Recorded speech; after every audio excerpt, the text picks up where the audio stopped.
Ivysaur is really bad in Brawl. First of all, Ivysaur is a part of the Pokemon trainer which comes with a lot of issues in Brawl. Switching is slow and can only be done on the ground.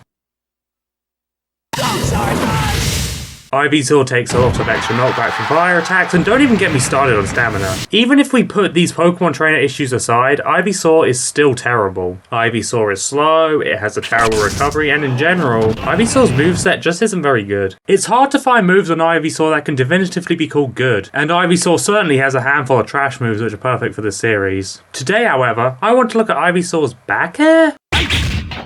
Now, this video is going to be structured differently from my usual videos in this series. I have seen multiple people call this move terrible, and it is a move I have received requests to cover. But is Ivysaur's back air really that bad? No, it's not. And despite the name of this series, I will explain why this move isn't so bad. Ivysaur whips its vines backwards twice, with the move having 2 hits. The first hit is weak, which then leads into the second hit, which is a little bit stronger. Let's start off by getting the elephant out of the room first. The damage is pretty low. The first hit deals 2%, while the second hit can either deal 3% or 2%, depending on which part of the vine it hits. This means that the move can deal a maximum of 5% or even 4%. Yeah, that's not a lot of damage! With Smash being a series all about building up damage, I don't think I need to explain why only dealing 5% at the most is a bad thing. As bad as this already sounds, there are factors that make it even worse. First of all is stale move negation. The more you use a move, the lower its damage and knockback will be. This means that when back air is stale, it will deal even less than its usual 4% or 5%. And Brawl has the most severe case of stale move negation in the entire series. Second of all is stamina. Pokemon Train has a really dumb mechanic in this game where once your Pokemon has been out on the field for long enough, they get tired and most of their attacks deal less damage and knockback. Ivysaur is no exception, and it makes back air deal even less damage and knockback.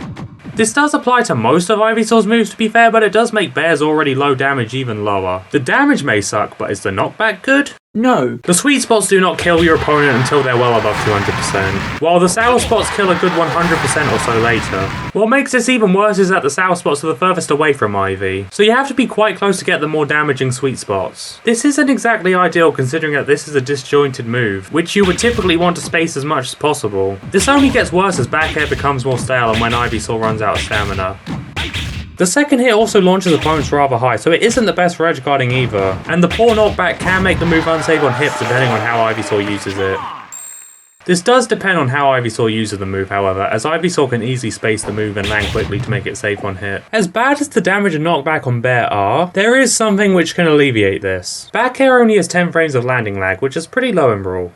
When combined with the weak knockback on the second hit, this does mean that Ivysaur can get guaranteed follow-ups at lower percents, especially against fast fallers. At lower percents, it can lead into a dash attack which adds on an extra 12%. At mid percents, it can even lead into a forward smash against some characters, which deals 16% and it can get the opponent off stage. Unfortunately, the move does lose its follow-up potential by the time forward smash can kill. But if back air is very stale, you can potentially get a forward smash kill confirm. This is quite the fringe case scenario, but the fact that this even exists at all is commendable. Of course, all of this is assuming that your opponent is on the ground. Your follow-up options are more limited if the opponent is in the air or if you space the move, but I can still commend the move for having guaranteed follow-ups in the right scenarios.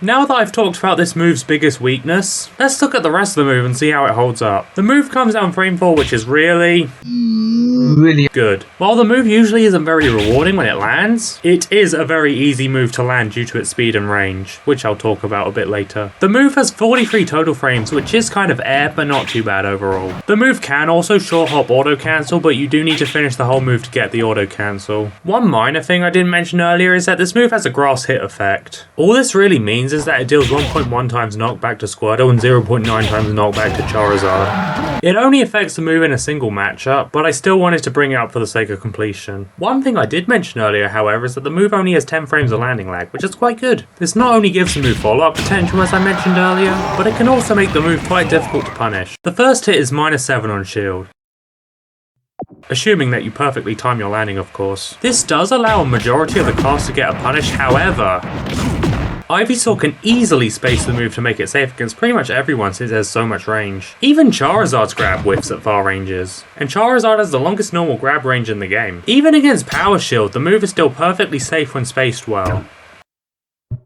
The opponent can shield SDI to get closer to Ivysaur, but even this often isn't enough to punish from max range. The second hit is actually worse on shield, being -9 or -10 depending on range, but the move is still perfectly safe when spaced properly. And that's another thing. Back air also has great range. The move is very disjointed and its hitboxes reach pretty far. It even outranges Marth's forward air, so that's gotta be worth something. The move also has nice vertical range with the hitboxes covering slightly above and below Ivysaur. The second hit can somewhat anti-air opponents and a short hop bear can even catch the shortest characters crouching. Unfortunately, the range is a bit worse than it looks. The hitboxes do not quite cover the entirety of the vines. This is rather common for disjointed moves however, and the range is still really good despite this. The hitboxes are also not as active as you may think. Both hits only have 3 active frames and it seems like the hitboxes should start above Ivysaur, but they don't. This isn't a huge deal though. The hitboxes still have nice coverage behind Ivysaur. And if the hitboxes actually started above Ivysaur like it looks, the move would be frame 2. And that would be kind of insane. The fact that back air can already kind of be used as an anti-air is pretty good. So I'm not going to lose sleep over it not being a faster, more disjointed move, when it is already really fast and disjointed. Now let's look at the 2 hits more closely. How reliably does this move work? It works well enough. There are scenarios where the move does not connect. A full hop back air, for example, doesn't connect against a lot of the cast. And the move can also fail when used at max range against certain characters. The move does typically connect when you need it to, however. And the first hit has low hit lag, making the move pretty hard to SDI, especially when combined with its frame 4 startup. Multi-hits in Brawl are generally far less reliable than in later entries, so it is nice that this move can work a decent amount of the time. At lower percents, the first hit technically does not have enough hits done to lead into the second hit. The opponent can act the same frame the second hit comes out, which allows certain characters to escape the move on hit. This is not quite as bad as it sounds, however. First of all, only 10 out of the game's 39 characters have a frame 1 escape option in the air, with the move being inescapable for most of the cast. Second of all, most of these characters cannot reliably punish the move at all. And even the ones who can, won't be able to land their punish from far ranges. Third of all, if Ivysaur lands the first hit late, the move becomes a true hit stun follow-up. And lastly, the knockback on the first hit does scale, making the move properly connect beyond lower percents. After shielding the first hit, there is a 6 frame gap where the opponent can act after shielding, and when the second hit connects. This does mean that if the opponent has a frame 6 grab, they can technically grab Ivysaur out the move. This is not as bad as it sounds, however. If Ivysaur does a short hop back air, Ivy can space the move to avoid the grab. Certain characters have other out of shield options they can use to beat the second hit of back air, but again, Ivy can avoid these punishes by spacing the back air well. Overall, while Ivy can be punished before the second hit comes out in theory, in practice, Ivysaur often cannot be punished, and the opponent is better off shielding the second hit for a bigger punish, assuming that Ivysaur is in range for a bigger punish, of course. There's one last thing I want to talk about, and that is landing the first hit on its own. If you land right after landing the first hit, you usually don't get any guaranteed follow-ups. Against fast fallers, you can get follow-ups at higher percents, including a down tilt and even a dash attack for a potential kill confirm. What I really want to talk about, however, is when you land the move while the opponent has this thing called RCO lag. If you don't know what RCO lag is, it boils down to when certain characters use one of their special moves, they get way more landing lag the next time they land. RCO lag is both incredibly stupid yet fascinating at the same time. RCO still technically exists in later games, but in Brawl it's way more exploitable. In the context of Ivysaur's bear, it basically gives Ivysaur a much bigger frame advantage against fast fallers after landing the first hit, since fast fallers are forced into their landing animation after hit stun. All of a sudden you can get a guaranteed F smash for a kill confirm. This works against most fast fallers with RCO, and F smash has a lot of range, so it can still work even if you space back air as much as possible. You can even get a guaranteed up smash in certain instances. Ivysaur's up smash is absolutely explosive in this game, and having a way to combo into it is pretty nice, even if it only works on a few characters in specific scenarios.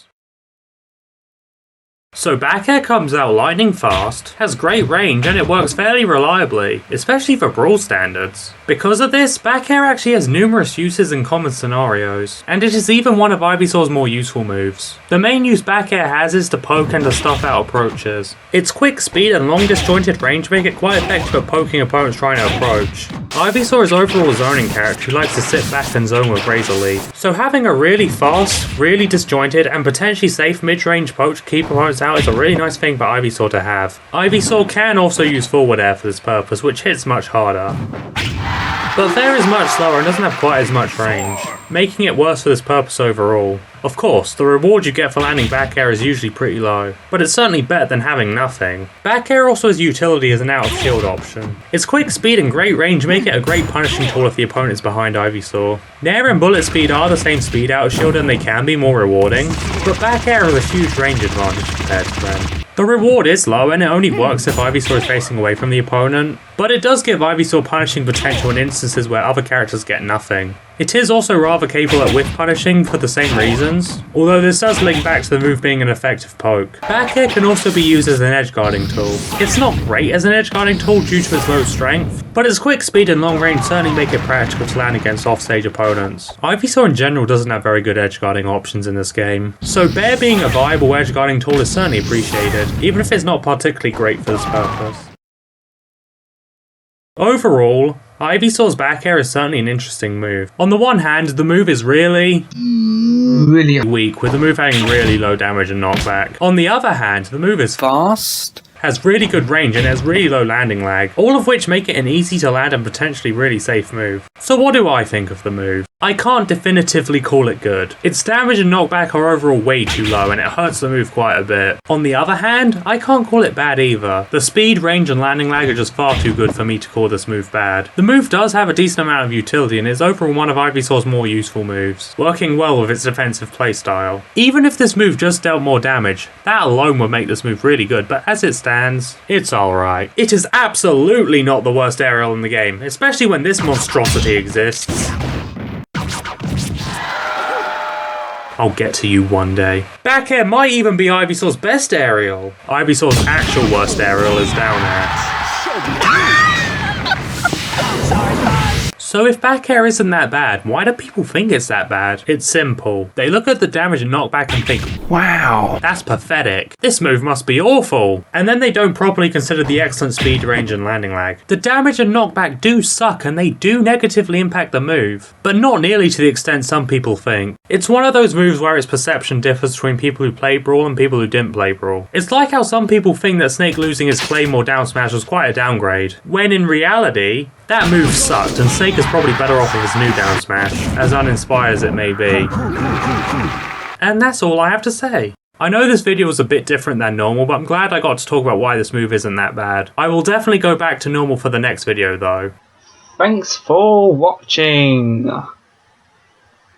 guys.